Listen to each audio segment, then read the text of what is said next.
నమస్కారం అండి, స్వాగతం మీ అందరికీ మన యూట్యూబ్ ఛానల్ రాశి సీక్రెట్స్ లో ఈ రోజు మనం చూడబోతున్నాం అక్టోబర్ 30కి సంబంధించిన 12 రాశుల డైలీ ఫలితాలు.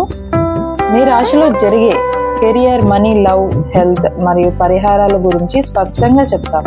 అలాగే ఏ టెంపుల్ కి వెళ్ళాలి, ఏ పూజ చేస్తే శుభం వస్తుంది అనే విషయాలు కూడా చూడబోతున్నాము.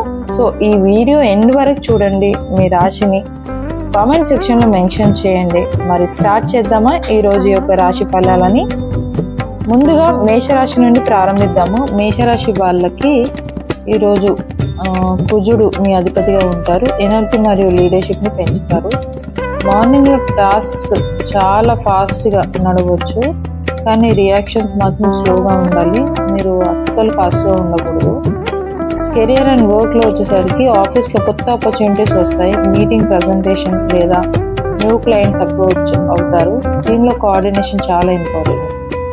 కెరియర్ పరంగా చూసుకుంటే, మనీ ఇంకా ఫినాన్స్ పరంగా చూసుకుంటే మాత్రం ఇన్కమ్ ప్రాపర్ గా ఉంటుంది, కానీ ఇంపల్సివ్ స్పెండింగ్స్ వల్ల సేవింగ్స్ పర్లేదు.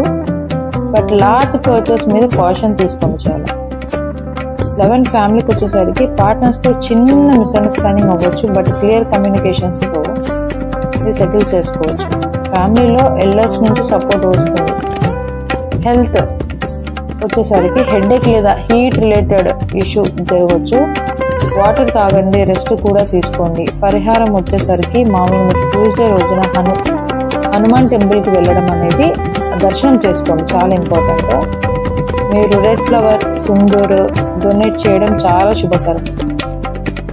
మీరు సుబ్రహ్మణ్యం స్వామి లేదా హనుమాన్ టెంపుల్కి వెళ్ళడం అనేది కరేజ్ కోసం వెళ్ళండి, మీ ప్రొటెక్షన్ కోసం చాలా ఇంపార్టెంట్. ఇది ఈ 2 టెంపుల్స్లో ఏదో ఒకటి దర్శనం అనేది ఖచ్చితంగా చేసుకోండి. మీ లక్కీ నెంబర్ వచ్చేసి ఈరోజు 9 అండి. లక్కీ కలర్ వచ్చేసి రెడ్. మీకు ఈరోజు మీకు నేను డైలీ టిప్ ఏం చెప్పబోతున్నాను అంటే, మీ యాక్షన్లో స్పీడ్ ఉంటే కూడా మామూలుగా మీరు పేషెన్స్ అనేది చాలా అవసరం. కూల్గానే మీరు డీల్ చేయాలి. ఏదైనా పేషెన్స్ మాత్రం చాలా ఇంపార్టెంట్ ఈరోజు, ఓకేనా? ఇది మేషరాశి వాళ్ళకి. నెక్స్ట్ మనం చూడబోయే రాశి వచ్చేసి వృషభ రాశి. వృషభ రాశి వాళ్ళకి శుక్రుడు బ్లెస్సింగ్స్ ఇస్తున్నారు. ఈ రోజుకి పీస్ అండ్ స్టేబుల్ మీ పక్కనే ఉంది. మామూలుగా మీరు చాలా పీస్ ఆఫ్ మైండ్తో ఉండాలి, స్టేబిలిటీతో.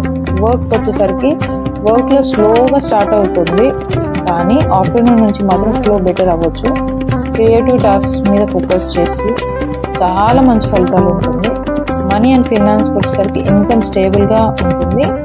చిన్న సర్ప్రైజ్